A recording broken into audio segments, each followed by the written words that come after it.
Boa noite, minha gente! Boa noite a todos e a todas que estão aqui, então, mais uma vez acompanhando no meu canal o podcast, né, sobre a América, a colonização, né, a tal colonização portuguesa na América, principalmente aqui no Brasil, que é o nosso tema, né? Na aula de hoje, eu venho aqui até vocês para tentar contextualizar um pouco mais sobre a colonização portuguesa do Brasil, mas fazendo um outro paralelo, mas dessa vez sobre a América inglesa. A colonização inglesa, né, na nossa América, tá certo? Vamos verificar as principais diferenças entre a América Ibérica, entre português e espanhol também, que a gente trabalhou na última aula, né?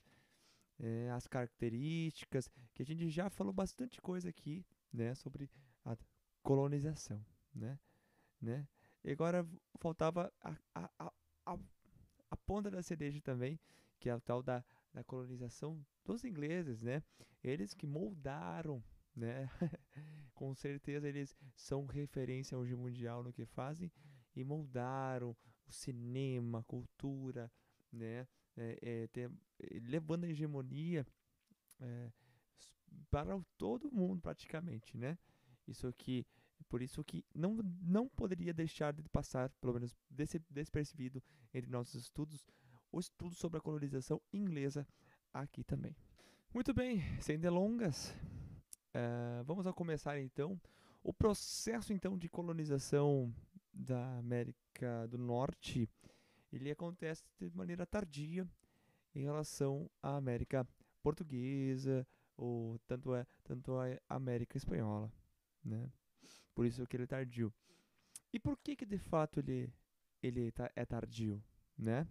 E o motivo é porque que a Inglaterra teve uma série de conflitos, de questões políticas internas que não favoreceram a sua saída ao mar logo, né, no século XV, como foi o caso de Portugal e Espanha.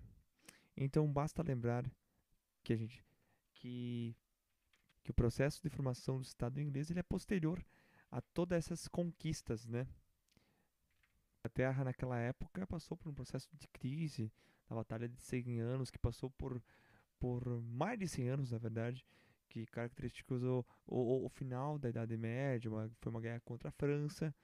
E depois da Guerra dos 100 Anos, a gente teve a Guerra das Rosas, né? Que é aquela disputa entre duas famílias ao trono inglês, né? Da família Lancaster e da família York, né? Que fez com que Tudor subisse ao trono, depois o Henrique VII chegasse ao trono e formasse a dinastia turco do trono inglês. Então era um processo ainda mais lento que a Inglaterra estava passando. Mas, dentro dessa dinastia tudo, né, ainda se lançaram ao mar. Ainda assim, foram colonizar já na segunda metade do século XVI e na primeira metade do século XVII, através do reinado de Elizabeth I, que foi a segunda filha de Henrique VIII, aquele que formou a Igreja Anglicana. Né? Para vocês que não sabem, a Elizabeth I foi a rainha que naquele momento teve um real interesse de uma colonização na América. É um período onde a monarquia inglesa já estava, então, definitivamente consolidada, né? A gente sabe que depois teve conflitos na Inglaterra que vão destituir, inclusive, a monarquia. Mas mais para frente, mas naquele período, eles se consideravam consolidados ao ponto de se lançarem ao mar, né? Sabendo que a Espanha já tinha dominado grande parte do território americano, sabendo que também Portugal, da mesma forma, já tinha dominado da mesma forma também, né? Então restava agora para a Inglaterra ah, pegar o que sobrou nessa América, né? Inicialmente eles optaram também, inclusive, por tentar conhecer a América, colonizar a América através de corsários, assim como os franceses fizeram no começo, né? Não sei se vocês se lembram. Os corsários nada mais são que piratas, só que piratas que são contratados, neste caso pela coroa britânica, né? E depois a gente vai ter expedições de fato no norte para colonizar, buscar riquezas. E atenção, agora é um ponto que as pessoas costumam errar muito, né? Quais são os motivos dessa colonização? Havia um interesse mercantilista na América do Norte? Havia, porque as pessoas têm um hábito de falar que a América do Norte, a colonização inglesa, foi só uma colonização de povoamento.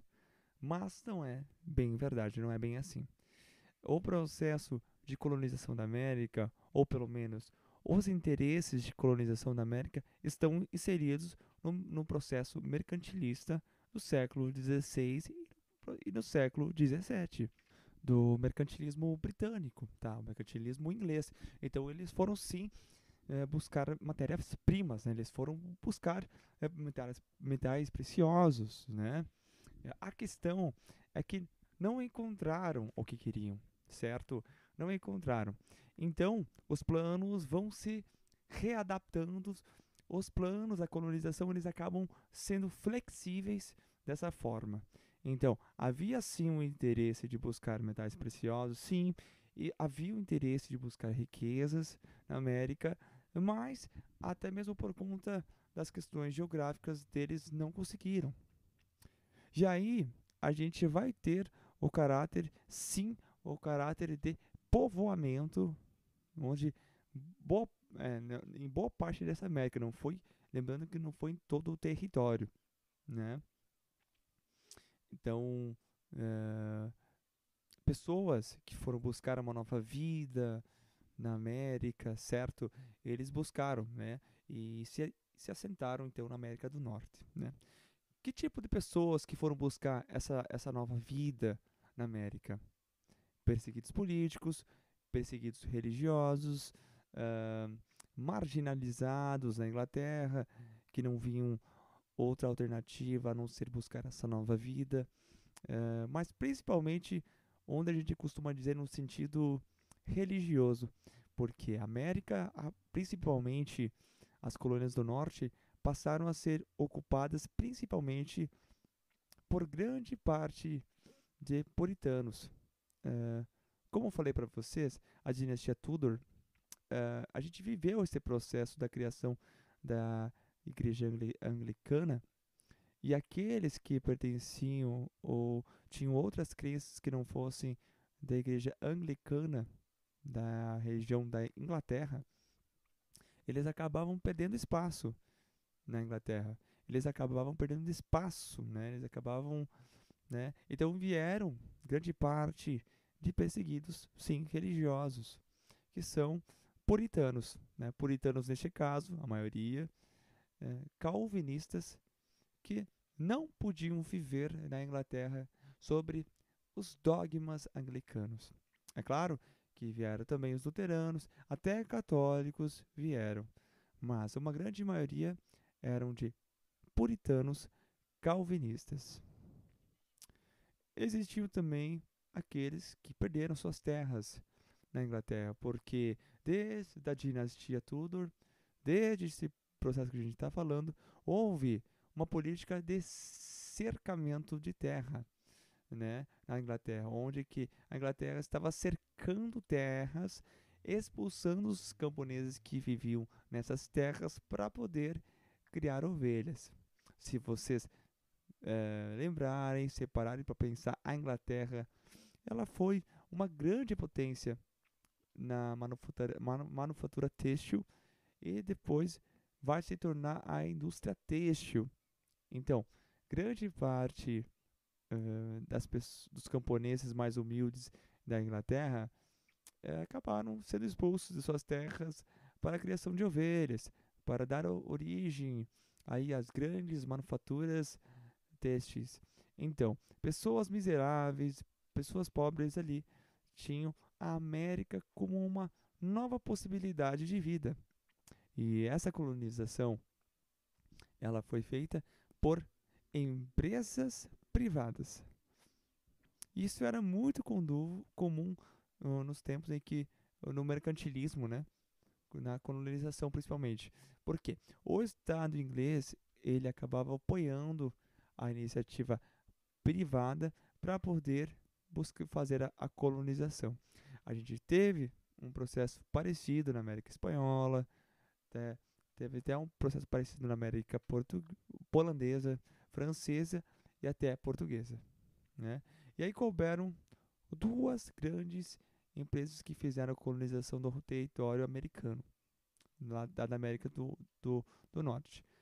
A Companhia de Londres, que cuidou de colonizar e fazer toda a logística da colonização do Norte, da América do Norte, e a Companhia de Plymouth, que fez toda a logística e colonização da América, da parte sul da América, certo?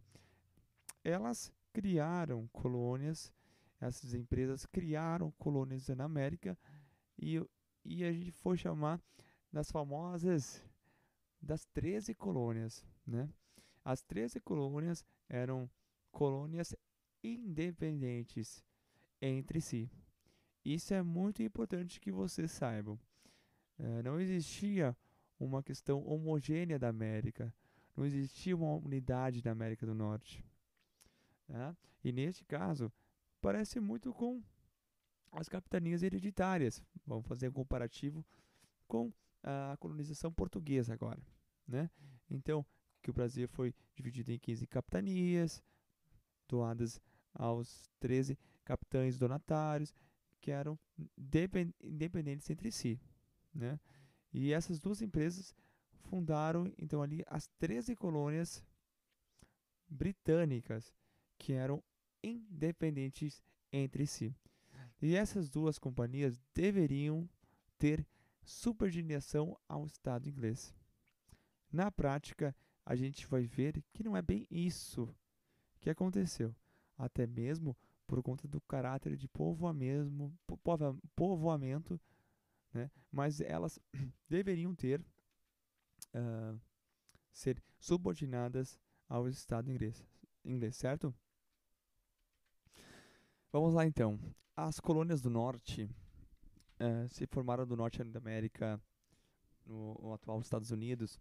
Elas tinham um clima muito parecido com o que é o clima na Inglaterra.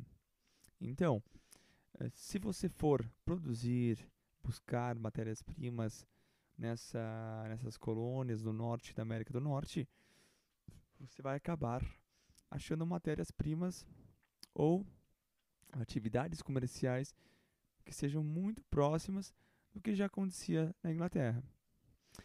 E se vocês lembrarem, isso aqui, bom, não é uma regra, mas é quase uma regrinha básica do mercantilismo, que uma metrópole, quando coloniza, ela tenta retirar da colônia produtos que ela não consegue produzir no seu próprio território. E já que na América do Norte as colônias do Norte eram muito parecidos com a Inglaterra, é comum que seja ali, que seja onde a gente tenha as colônias de povoamento, né? Que para os colonos que foram viver lá, eles terem mais aproximação com o território, com o clima, porque era muito parecido com o que eles viviam antigamente. Então, nessas colônias do norte, na parte das 13 colônias do norte, quais as características que a gente vai ter?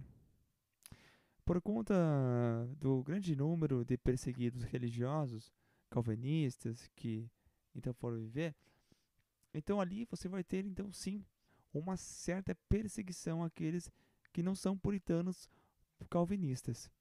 Então a gente costuma dizer que no norte a gente vai ter sim uma intolerância religiosa de certa forma, porque ela é um espaço onde os calvinistas estão procurando para sobreviver. Mas não era só disso, né? Esse tipo de característica a gente tinha nas colônias do norte, né? que a gente tinha ali? A gente vai ter a formação de pequenas e médias propriedades que era justamente para os colonos sobreviverem.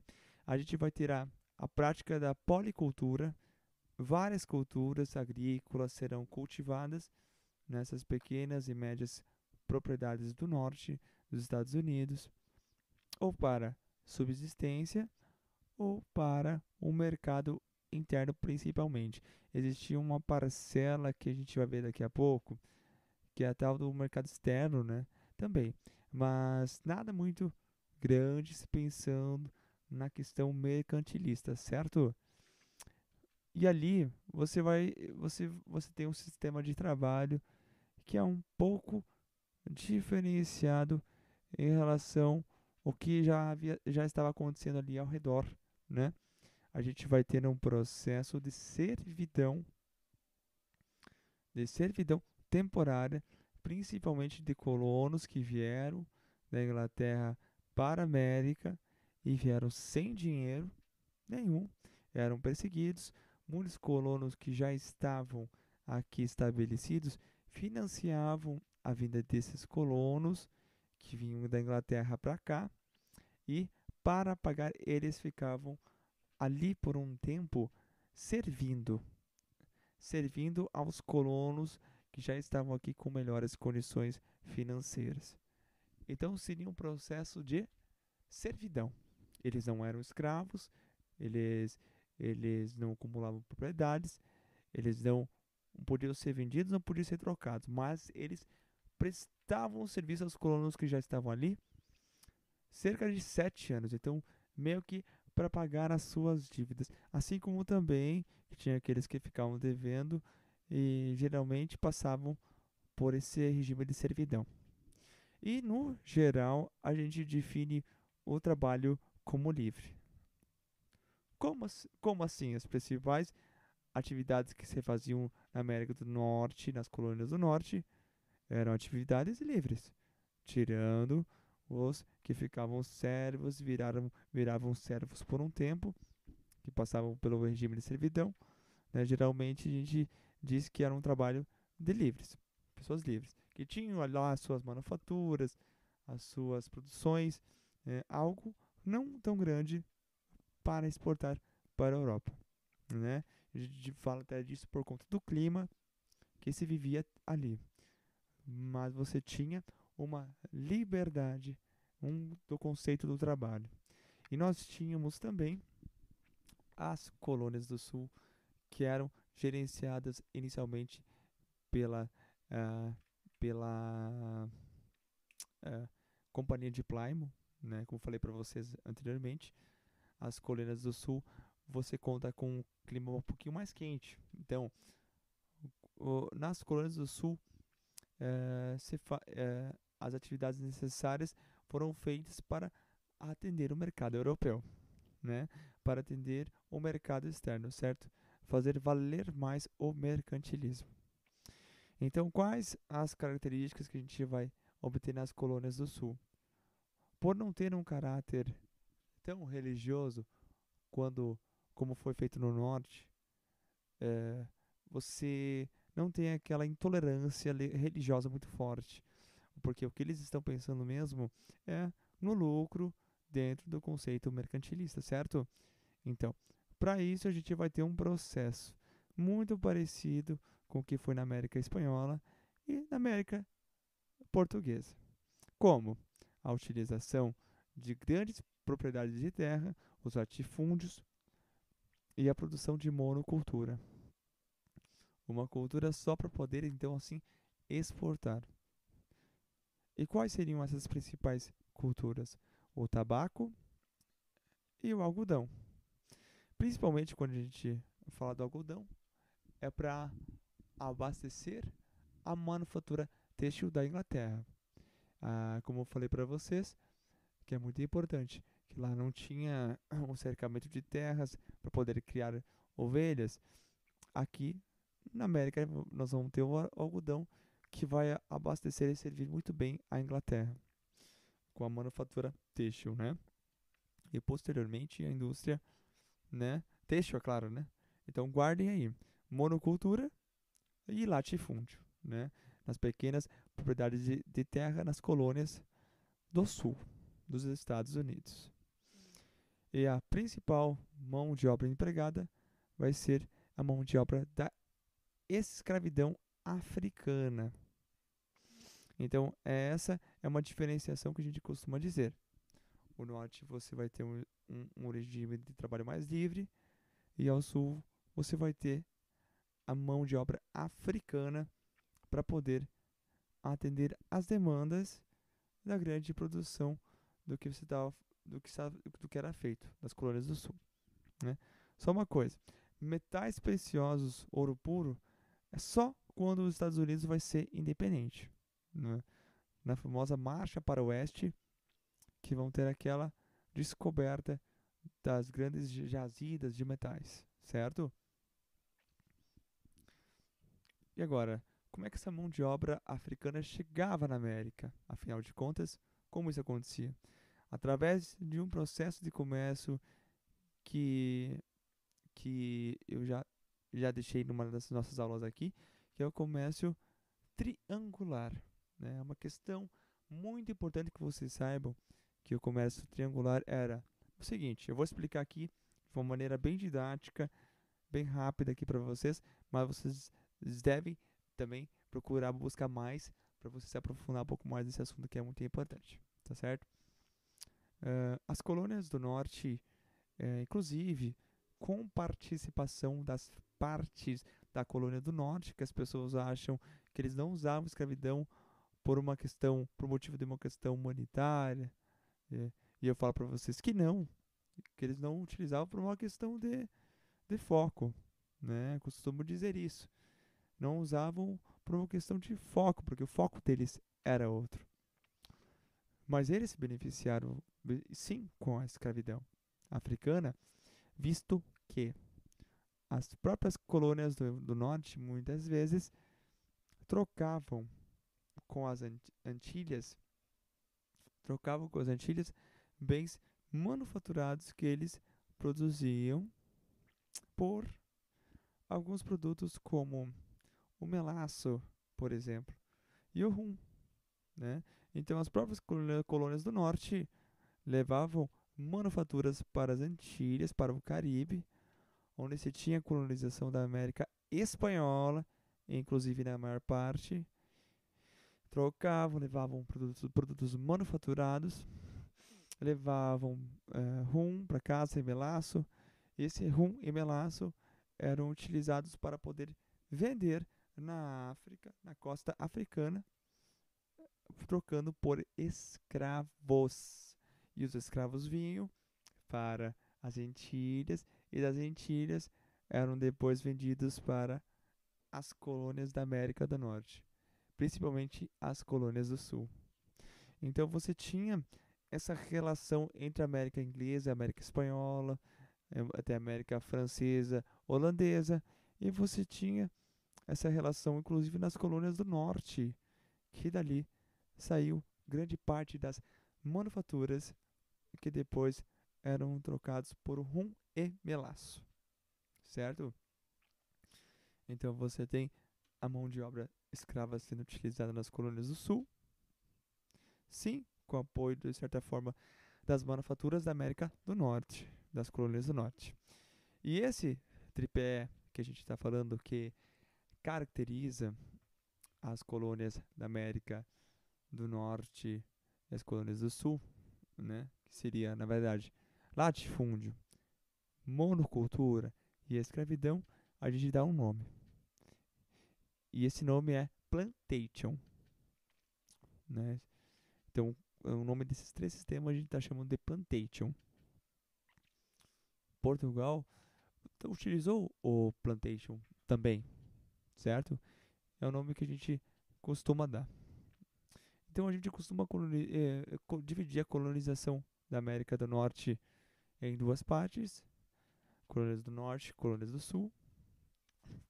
Mas há aqueles que ainda costumam encaixar as colônias centrais também, aquelas que fazem de certa forma, uma intermediação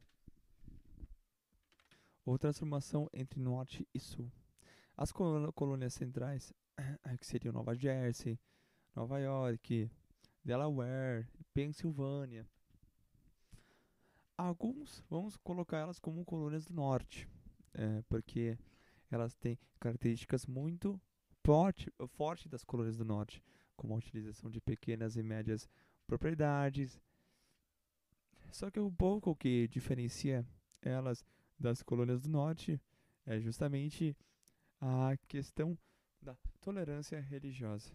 Eles não são ocupados necessariamente por colonos perseguidos religiosos. Então a gente costuma também separar essas do centro por diferenciação, principalmente das questões religiosas que vinham do norte. A questão econômica é muito parecida. A questão do regime de trabalho livre, eles eram bem livres nesse sentido. Mas tinha a questão de não ser necessariamente ocupados por religiosos. Então a perseguição ali, a famosa caça às bruxas que acontecia no, com colonos americanos, sim, pessoas que eram queimadas na fogueira, né? É o que a gente costuma dizer que é uma aquisição protestante que existia também. Elas aconteceram mais no norte,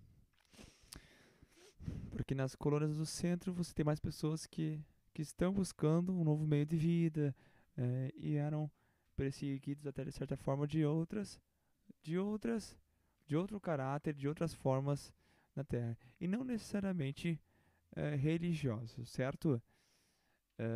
Espero que vocês tenham entendido, tá? Esse tema. Ele é muito importante também para a gente fazer essa comparação, comparativo com o nosso tema que é a colonização, né, portuguesa da América, aqui na verdade do Brasil, certo, gente? Certo, gente? Então, na aula de hoje é isso, né? Espero que vocês compreendam um pouco mais sobre todo esse contexto que gira, né, a colonização da América em si, onde que o nosso tal Brasil se formou, né?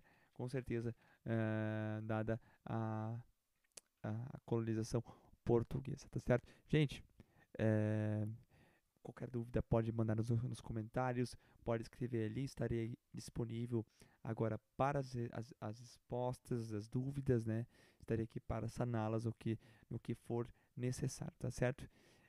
Quero desejar mais uma boa semana para vocês, uma boa noite de descansos, né?